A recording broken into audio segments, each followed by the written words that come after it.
What's going on again, Algebros? It's Mr. C here, and in this video, I'm going to show you some what I consider ninja math. We're going to take the answer from the last video and write it using radical notation. How rad, right? All right, anyway, you may recall that in our last answer, we got a to the power of 1/2 times b to the 1/4. The trick to writing this as a single radical expression is to use one of those exponent properties in reverse. So check this out. If I had x to the n times y to the n, what we'd be able to do is basically factor the power of n from each of these. In other words, we'd be able to rewrite it as x times y raised to the power of n. So it's basically the property from the last video, but just in reverse. But you'll notice that the power on each of the factors, the power on each of the bases, I should say, is the same value. And that's not the case here. We actually have a power of 1/2 and a power of 1/4. So what should we do? Well, the trick is to rewrite each fraction with a common denominator.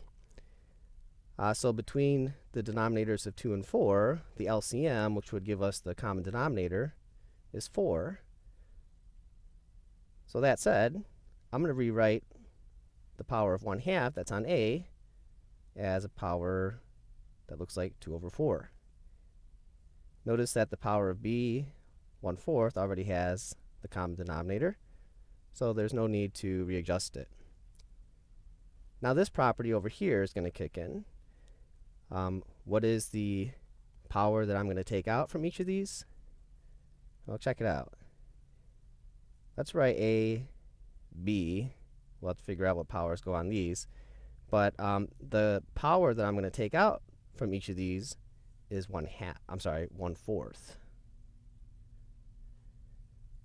All right, so we'll check to make sure that that works. But we first have to figure out what powers are left over on A and B. All right, well, A should have a power of 2, and B should have a power of 1. Now, if you're wondering why that might be, just kind of check your answer.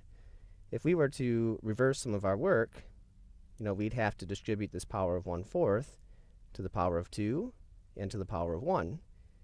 And so we would get A to the 2/4 times B to the 1/4. So it all works out. Now, since we have that expression being raised to the power of 1/4, we're going to go ahead and write it in radical notation. It's now going to be written as the 4th root of A squared times B. And that, my friends, is how we write the answer from the last video using radical notation. As always, let me know if you have any questions whatsoever. Otherwise, thanks for watching. I'll catch you in the next one.